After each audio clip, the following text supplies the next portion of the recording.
What's going on, YouTube? Today's Tuesday. Welcome to the Weekend in Review day of the week. I'm going to start doing a theme every day if I can, but today's going to be the weekend recap.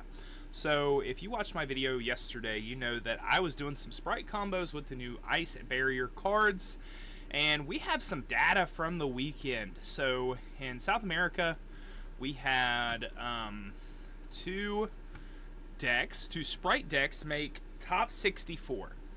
Mauricio Olmos made top 64 with a 40 card deck, which I already told you I thought felt weird.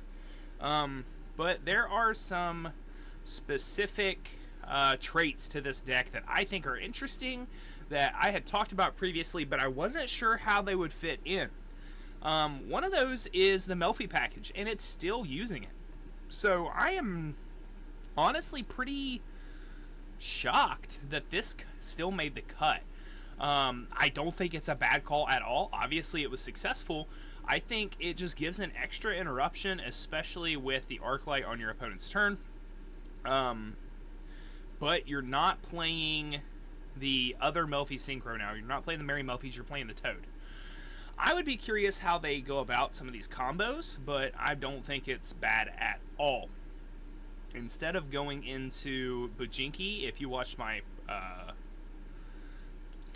my combos, we would just go into Melfi of the Forest and then add the Caddy, and then in-phase Caddy is going to special. I understand that.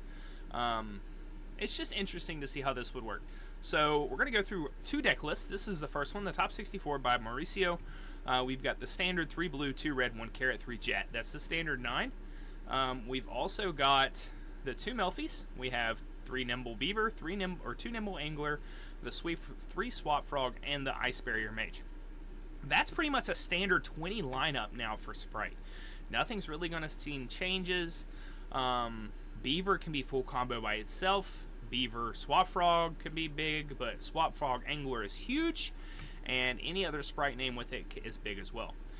Really the only brick in those top 20 is the Penny.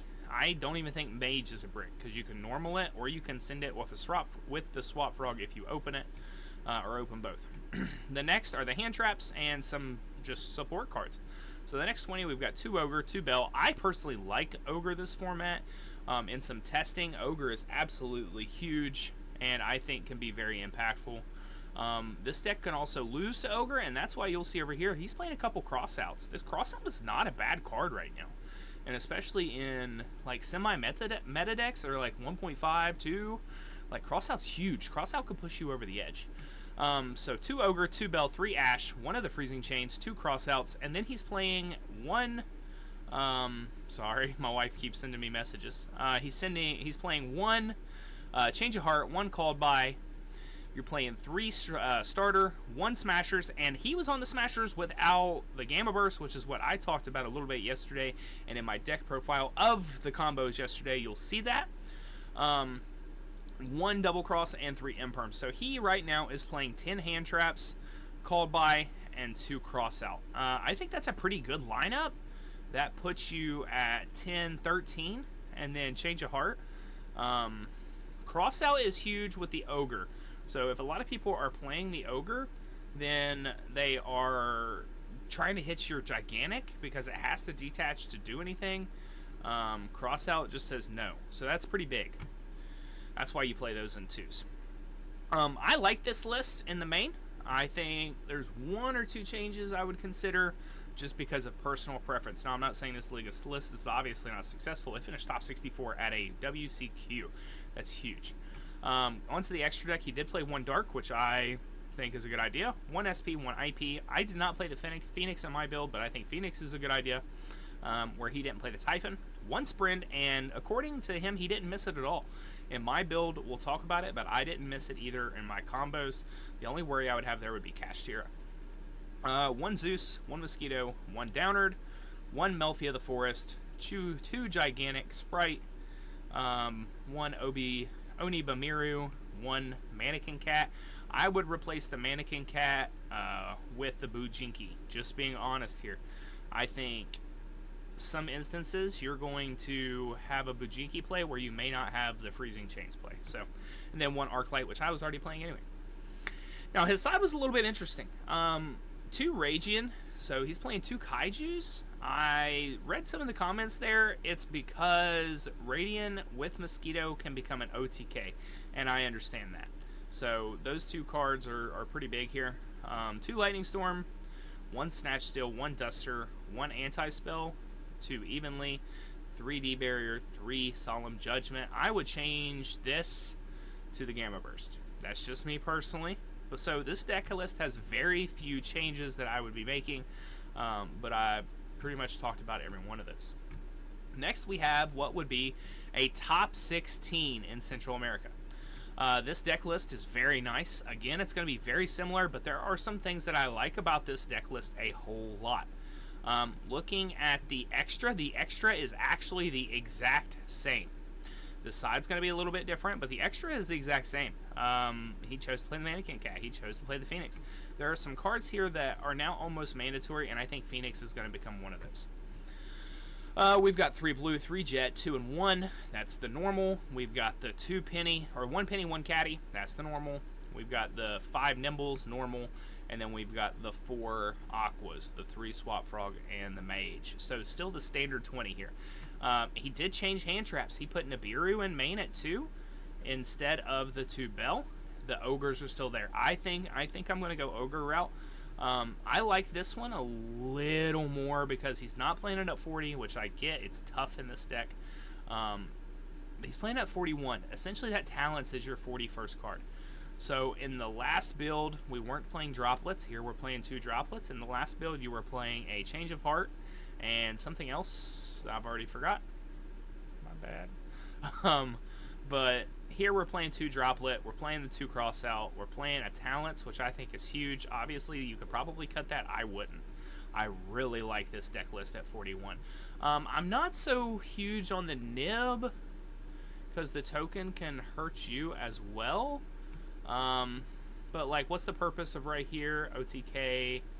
OTK only for the Oben Beniru.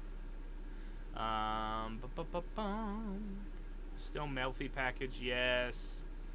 How did you go with cross out, Mist Veiler, D-Barrier? Did it work out? Did it work with Ghost Spell? I want to see if there's any replies there.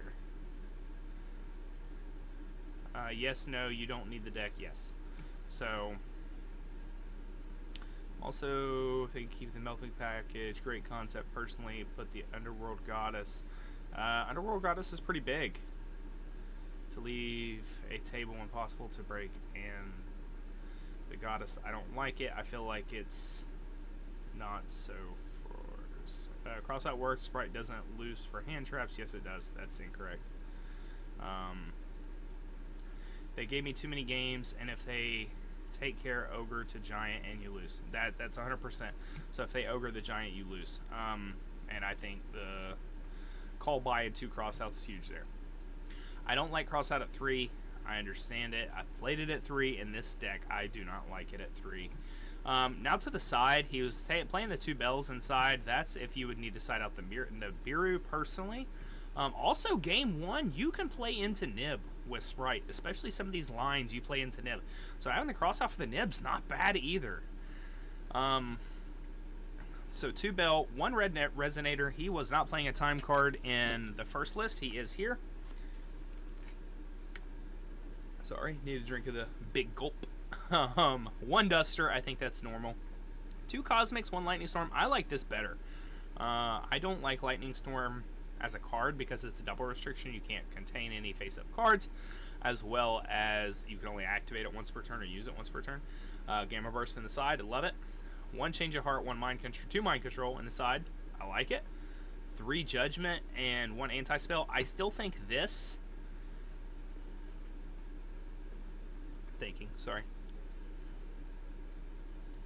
I'm still thinking the anti-spell would be gone for an evenly.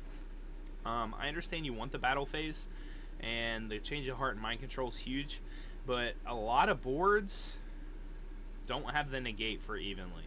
So you might be able to cut the 2 hand traps here. So let's say I would still main the bells over the nibs, and then cut these two and cut the anti-spell for the evenlies.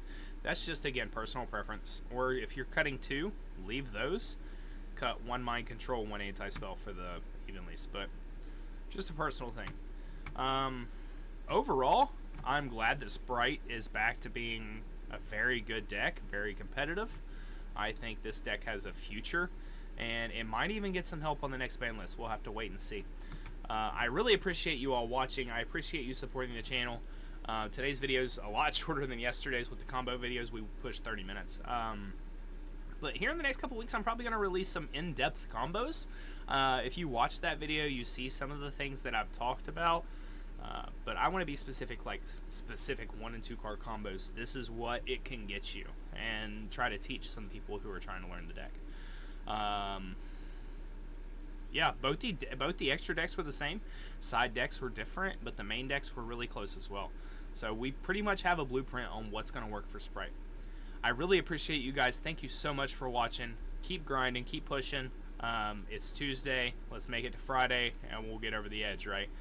You all have a wonderful day. We'll see you next time.